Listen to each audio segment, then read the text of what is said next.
Hey everybody, it's Kneecap here, and in this video I'm going to be talking about Rep Paladin, tips and tricks for Grimrail Depot. For this one in particular, it's going to be a lot of melee, more melee centered instead of Paladin centered, although there is a little bit of Paladin cheese on the last boss. So we're going to go through this here. I might do this for all the dungeons, like the old dungeons returning for this last season 4 here, but definitely doing this Grimrail one, so let's go ahead and get started here. Just have a VOD of myself. What's nice about these old dungeons is you can actually go back and do them without being on the Mythic Plus difficulty and kind of, figure everything out that way. So, right here, we're about to get started. I'll obviously jump ahead here when needed, but what you see, the technician in the middle here will be a goblin. These are the most important things for this first part. This week in particular, it happens to be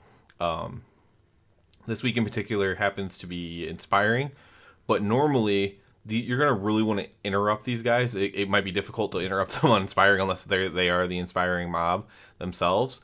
But what they're going to do is they're going to cast this 50,000 volts or something, it's called like that, and they also can activate as well. But this 50,000 volts, if that hits you, I'm resisting it because it's a level difference here, but that 50,000 volts is going to do like an AoE stun, and it does a lot of damage as well. So obviously you want to interrupt that. Now if you can't interrupt it, whoever it's targeting needs to like get out of melee or spread from everyone else, because it does a lot of damage, especially as you go up higher in keys.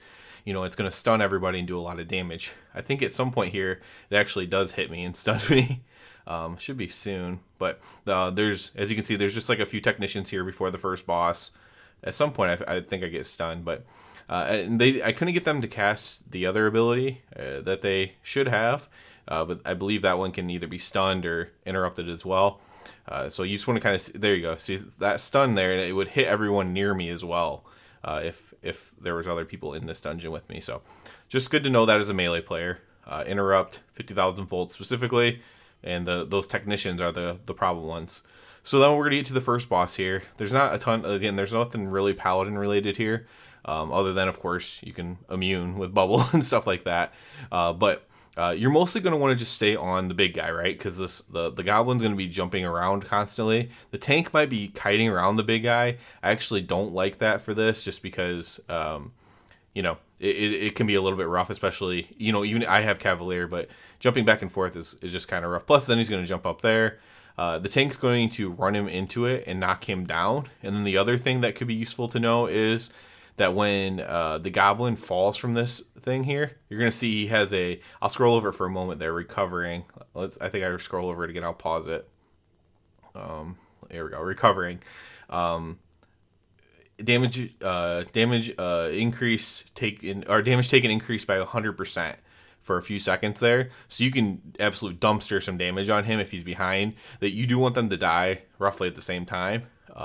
Although if you're gonna kill one first, it's probably the goblin, and he just takes a ton of damage right here. If you have something stored up to throw into that, he just takes an incredible amount of damage, a divine toll or whatever, to throw into that's obviously very powerful. And so you can do extra damage to him there. Obviously you want to cleave them if possible, but if you're a melee heavy comp and you're all on the big guy, and so the goblin is way higher health, when he gets stunned like that, that's when you just want to dumpster some damage into him there. It's only for a few seconds, but it is 100% damage taken. So we'll skip ahead here to the next part. So this is just a little gauntlet here. There's no real cheese here. Obviously, you want to use your horse if your group's hurry up to the top.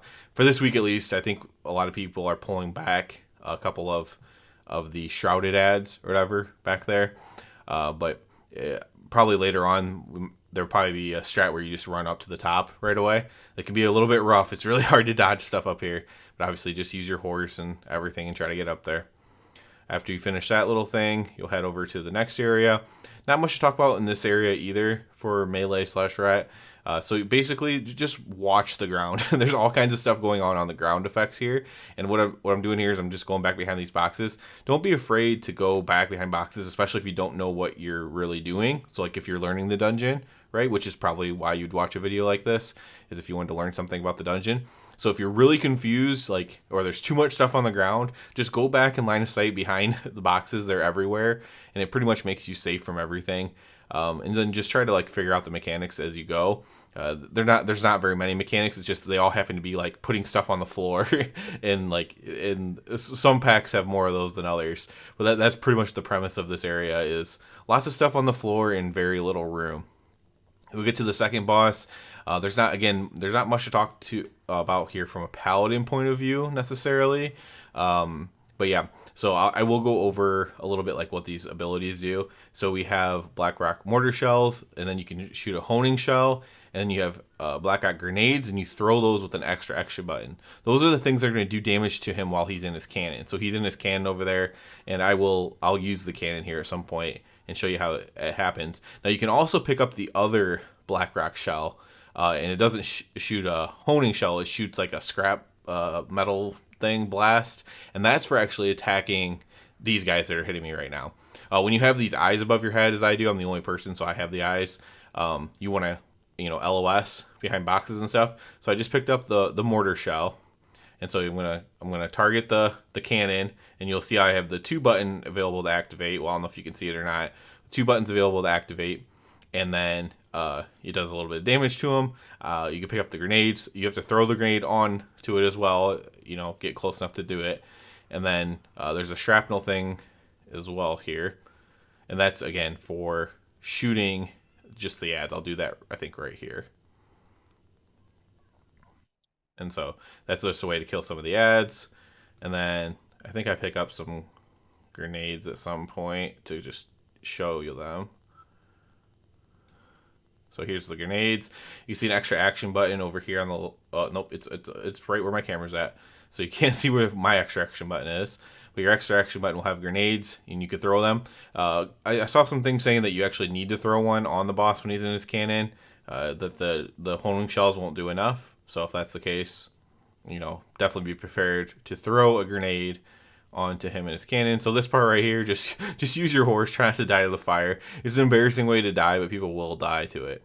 The last boss is the place where we'll have some potential paladin cheese that actually like makes paladin kind of worth something on this fight. It's not entirely important. It's a very avoidable mechanic, but so what I'm doing here is I'm kind of just trying to show the room. So this room is divided into 9 areas, right? So where this colored rectangle is, that's an area. The other colored rectangle is an area. The space between it is an area, and then there's 3 on top, 3 on the bottom, essentially, right? This platform is divided into 9 equal rectangles, and the most of this damage of the fight is going to come when the dragon comes down and puts lightning breath on the floor, and it's going to cover a certain amount of rectangles. As the boss's health dips lower, more of these rectangles are going to be covered. As a melee player, as a ret paladin, as a melee player, all you can really do is like hope the tank tanks him like kind of in the middle of 2 of them. And whatever one the tank's in, you can kind of be in the opposite one. If he tanks it like in the corner of one, you and the melee can all be in opposite ones. And then that way, not everybody has to move. And then this is a spear ability. You see me get hit by there. But that way, everybody doesn't have to move every single time for it. But this damage is pretty much unavoidable. You could try to like pre-horse it or whatever.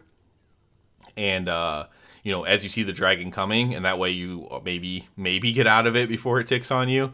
But it's pretty much instant, and there's no like guaranteed way that I know of to know exactly where it's going to hit. There's no like telegraph for it. So the best thing you can do is kind of spread out. That way not everybody is taking the lightning damage, and maybe only 1 or 2 people, like if it's melee or something, take the lightning damage, and that's how you deal with that. So right now you're seeing me, I just walked over a trap with Blessing of Freedom. That's the potential paladin cheese there. So it works out, at least on this difficulty. This isn't on the Mythic Plus difficulty, but I assume it's probably the same or close to it. You can actually, after 2 traps are out, you should be able to freedom and clear both of them, and then wait for 2 more traps to come out, freedom, clear 2 at a time. If you want to clear 2 traps. Other than that, though, you'll clear 1, and then 1 will just be on there. It's probably the most efficient way to do it, is to do every couple traps, clear them. I feel like on Mythic Plus it casted a lot more, but maybe that's just because the fight was a lot longer, and maybe that's what I was noticing there. And then the last thing is, the most important thing, it'll one-shot you pretty much in a high Mythic Plus, is a spear, but it's really easy to dodge. So right there, spinning spear, and you just walk out from in front of it. It's really simple once you know what it is. It's very telegraphed. Just don't ever be in front of that spear. It does a ton of damage, especially on a higher key. So yeah, that's it for this one, guys. Hopefully that you learned something here. I know it's mostly a melee perspective more than a paladin perspective, but there are a few other places in dungeons where paladins might have a little bit more to say, a little bit more usefulness or whatever. And also, if you know of any paladin cheese that I didn't mention, feel free to comment that below. I would love to know it myself. So that's it for this one. As always, I do ask you to please subscribe to the channel. Helps me out so much. And other than that, everybody, have a good one.